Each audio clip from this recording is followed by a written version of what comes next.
Hello guys, welcome to full course of React JS. तो ये हमारा रिएक्ट जेएस का लेक्चर 2 है और आज के वीडियो में हम बात करने वाले हैं कि हम यहाँ पर रिएक्ट जेएस को सेटअप कैसे करते हैं। ओके, तो अब सबसे पहले आपको क्या करना है कि आपको यहाँ पर नोड जेएस को इंस्टॉल कर देना है। तो आपको यहाँ पर नोड जेएस की ऑफिशियल वेबसाइट के अंदर जाना है और अब यहाँ से आपको इसका एलटीएस वर्जन डाउनलोड कर देना है और उसके बाद आपको इसे इंस्टॉल भी कर देना है। अब डाउनलोड करने के बाद आपको क्या करना है कि पहले आपको फोल्डर के अंदर जाना है। तो अब यहाँ पर आपको क्या करना है कि जो हमारा पाथ है ना, इसके ऊपर आपको यहाँ पर क्लिक करना है और अब यहाँ पर आपको सबसे आगे लिखना है CMD। उसके बाद आपको स्पेस देना है और उसके बाद आपको यहाँ पर एंटर कर देना है। तो अब इससे क्या होगा कि हमारा जो फोल्डर होगा ना, वो यहाँ पर कमांड प्रॉम्प्ट के अंदर ओपन हो जाएगा। तो यहाँ पर आपको लिखना है node-v। ओके, तो देखो यहाँ पर हमें नोड का वर्जन दिखाई देगा। उसके बाद हमें यहाँ पर npm का वर्जन चेक करना है, तो यहाँ पर लिखना है npm-v। ओके, तो देखो यहाँ पर हमें इसका भी वर्जन दिखाई दे रहा है। ओके, अब देखो, अगर आपको इनका वर्जन दिखाई नहीं दे रहा है तो इसका मतलब है कि अभी तक आपका Node.js इंस्टॉल नहीं हुआ है। जब हमारा Node.js इंस्टॉल हो जाता है उसके बाद में यहाँ पर इसके वर्जन देखने को मिलते हैं। ओके, तो चलो अब हम यहाँ पर React.js को सेटअप करना स्टार्ट करते हैं। तो देखो, अब यहाँ पर React.js को सेटअप करने के लिए हम पहले एक ओल्ड तरीके को यूज करते थे। उसके अंदर हम क्या करते थे कि हम यहाँ पर npm create react app नाम की कमांड को यूज करते थे, पर वो तरीका यहाँ पर पुराना हो चुका है। अब हम क्या करते हैं कि हम यहाँ पर रिएक्ट ऐप को क्रिएट करने के लिए हम यहाँ पर एक नए तरीके को यूज करते हैं, जिसके अंदर हम यहाँ पर वेट को यूज करके हमारे रिएक्ट ऐप को क्रिएट करते हैं। तो इसके लिए हमें क्या करना है कि हमें यहाँ पर लिखना है npm create week @latest। हमें इस कमांड को यहाँ पर चलाना है। ओके, तो अब यहाँ पर हमें इस तरीके का ऑप्शन दिखाई देगा। तो अब यहाँ पर हमें प्रोजेक्ट का नाम लिखना है। ओके, तो यहाँ पर मैं लिखता हूँ रिएक्ट ट्यूटोरियल्स। ओके, उसके बाद ये मैं यहाँ पर पैकेज का नाम पूछ रहा है, तो हमने यहाँ पर फोल्डर का नाम जो लिखा है ना, उसे मैं यहाँ पर लिखना है। ओके, तो यहाँ पर मैं लिख रहा हूँ रिएक्ट ट्यूटोरियल्स। ओके, तो अब यहाँ पर हमें फ्रेमवर्क को सिलेक्ट करने का ऑप्शन दिखाई देगा, तो हमें यहाँ पर रिएक्ट को सिलेक्ट करना है। ओके, उसके बाद ये हमें यहाँ पर वेरिएंट के बारे में पूछेगा, तो हमें यहाँ पर जावास्क्रिप्ट को सिलेक्ट कर देना है। ओके, तो अब यहाँ पर हमारा ऑलमोस्ट सेटअप यहाँ पर हो चुका है। अब हमें क्या करना है कि यहाँ पर हमें जो 3 कमांड दिख रहे हैं ना, तो उसे हमें यहाँ पर चलाना है। तो सबसे पहले हमें यहाँ पर लिखना है cd और उसके बाद हमें यहाँ पर फोल्डर का नाम लिखना है। तो यहाँ पर मैं लिखता हूँ रिएक्ट ट्यूटोरियल्स। ओके, उसके बाद अब हमें यहाँ पर लिखना है npm इंस्टॉल। हम यहाँ पर npm i को भी यूज कर सकते हैं। अरे, मैंने यहाँ पर स्पेलिंग मिस्टेक कर दी। हम यहाँ पर npm i को भी यूज कर सकते हैं। ओके, तो अब यहाँ पर हमारे सभी पैकेज यहाँ पर इंस्टॉल हो रहे हैं, तो हमें यहाँ पर थोड़ा वेट करना है। ओके, तो अब यहाँ पर हमारा सभी सेटअप यहाँ पर हो चुका है। ओके, तो अब हम यहाँ पर इसे यूज कर सकते हैं। अब देखो, मैं आपको यहाँ पर कमांड प्रॉम्प्ट से यहाँ पर इसे डायरेक्ट VS कोड में ओपन करने का यहाँ पर एक शॉर्टकट तरीका बताता हूँ। तो हमें क्या करना है कि यहाँ पर हमें लिखना है कोड स्पेस डॉट और उसके बाद हमें यहाँ पर एंटर कर देना है। तो अब हमारा फोल्डर यहाँ पर VS कोड में ओपन हो जाएगा। ओके, तो चलो अब हम यहाँ पर फोल्डर स्ट्रक्चर की बात करते हैं। तो सबसे पहले यहाँ पर फोल्डर है नोड मॉड्यूल।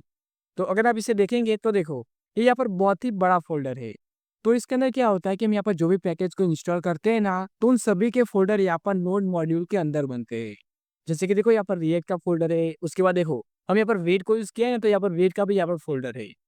मतलब कि यहाँ पर हमारी जो भी डिपेंडेंसी होती है ना, उन सभी के फोल्डर यहाँ पर नोड मॉड्यूल के अंदर बनते हैं। ओके, उसके बाद दूसरा फोल्डर है यहाँ पर पब्लिक। अब ये जो पब्लिक का फोल्डर है ना, तो इसके अंदर हम यहाँ पर अपनी ऐसी चीजों को पुट करते हैं जिसे हम यहाँ पर पब्लिक रखना चाहते हैं। जैसे कि हमारा लोगो हो गया, हमारा फेविकॉन हो गया, तो इन सभी को हम यहाँ पर पब्लिक के अंदर स्टोर करते हैं। ओके, उसके बाद तीसरा फोल्डर है यहाँ पर SRC।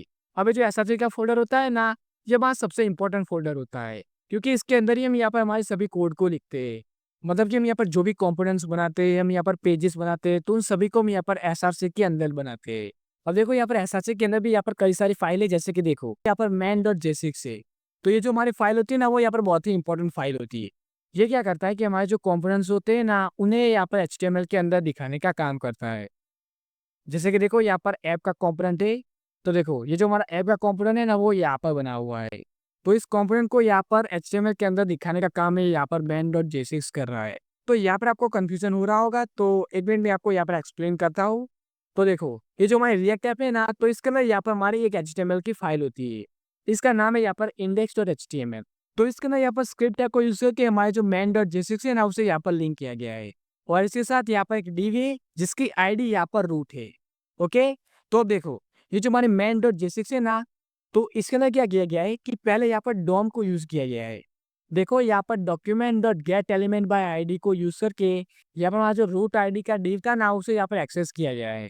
ओके, और अब इसके अंदर यहाँ पर ऐप नाम के कंपोनेंट को यहाँ पर रेंडर किया गया है।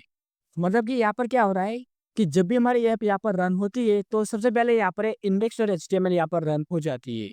ओके, तो अब इसके अंदर यहाँ पर मेन डॉट जेएसएक्स यहाँ पर लिंक है। ये क्या कर रहा है कि यहाँ पर हमारी रूट आईडी का जो div है ना उसे यहाँ पर एक्सेस कर रहा है और उस div के अंदर यहाँ पर ऐप नाम के कंपोनेंट को यहाँ पर रेंडर कर रहा है। अब देखो यहाँ पर एक कंपोनेंट्स क्या होता है, तो अभी आप इसके बारे में कंफ्यूज मत होइएगा, इसे हम यहाँ पर आने वाले वीडियोस में कवर करने वाले हैं। तो चलो हम यहाँ पर बाकी की फाइल के बारे में बात करते हैं। तो देखो यहाँ पर app dot C S S है। तो ये फाइल क्या करती है कि हमारी जो ऐप डॉट जेएसएक्स नाम की फाइल है ना उसे यहाँ पर स्टाइल प्रोवाइड कर रही है। ओके, उसके बाद यहाँ पर index dot C S S है।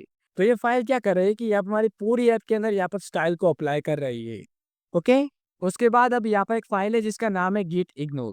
अब ये फाइल क्या करती है कि जब भी हम यहाँ पर हमारे रिएक्ट ऐप को हम यहाँ पर गिटहब के ऊपर अपलोड करना चाहते हैं तो उस टाइम हम यहाँ पर कौन सी चीज को हम यहाँ पर गिटहब के ऊपर अपलोड करना नहीं चाहते उसे हम यहाँ पर गिट इग्नोर के अंदर यहाँ पर लिखते हैं। ओके, जैसे कि हम यहाँ पर नहीं चाहेंगे कि हमारा जो नोड मॉड्यूल है ना वो यहाँ पर गिटहब के ऊपर अपलोड हो। ओके, तो उसे हम यहाँ पर गिट इग्नोर के अंदर लिखते हैं। उसके बाद अब यहाँ पर कुछ कॉन्फ़िगरेशन फाइल होती है जो क्या करती है कि हमें यहाँ पर कॉन्फ़िगरेशन करने में हेल्प करती है। ओके, उसके बाद यहाँ पर एक फाइल है जिसका नाम है रेडमी डॉट एम डी। अब ये फाइल क्या करती है, तो ये भी जब हम यहाँ पर रिएक्ट ऐप को हम यहाँ पर गिटहब के ऊपर अपलोड करते हैं तो उस टाइम हम यहाँ पर इसे यूज करते हैं। ओके, उसके बाद हमारी ये पैकेट डॉट जेसन होती है। तो ये क्या करती है कि हमारी जो स्क्रिप्ट्स होती है उसके बाद हमारा मेटा इन्फॉर्मेशन होती है तो इन सभी को यहाँ पर स्टोर करती है। उसके बाद है यहाँ पर पैकेज लॉग डॉट जेसन। तो ये क्या करती है कि हमारी जो सभी डिपेंडेंसी होती है ना तो उन सभी के वर्जन और वो सभी चीजें यहाँ पर स्टोर होती है। अब देखो यहाँ पर हमने फोल्डर स्ट्रक्चर के बारे में हमने यहाँ पर समझ लिया है। तो अब हम बात करते हैं कि हम हमारे ऐप को यहाँ पर रन कैसे करते हैं। ओके, तो उसके लिए हमें क्या करना है कि पहले हमें यहाँ पर टर्मिनल को ओपन करना है।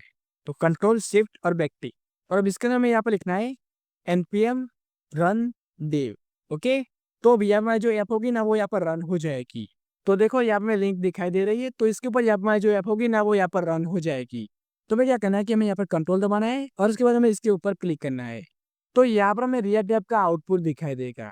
ओके, अब देखो यहाँ पे सभी चीजें क्यों आ रही है, तो देखो यहाँ पर जो एसआरसी है ना उसके अंदर यहाँ पर ऐप डॉट जेएसएक्स है ना वो यहाँ पर रन हो रहा है। तो इसके अंदर यहाँ पे जो कोड लिखा हुआ है ना तो इसके कारण हमें यहाँ पर वो आउटपुट दिखाई दे रहा है। तो मैं क्या करता हूँ कि ये जो कोड है ना तो इन सभी को मैं यहाँ से निकाल देता हूँ। मैं यहाँ पर ये सभी कोड को यहाँ से निकाल रहा हूँ। अब इसे सेव करते हैं और अब हम इसका आउटपुट देखते हैं। तो देखो अभी जो हमारा पेज है ना वो यहाँ पर क्लियर हो चुका है।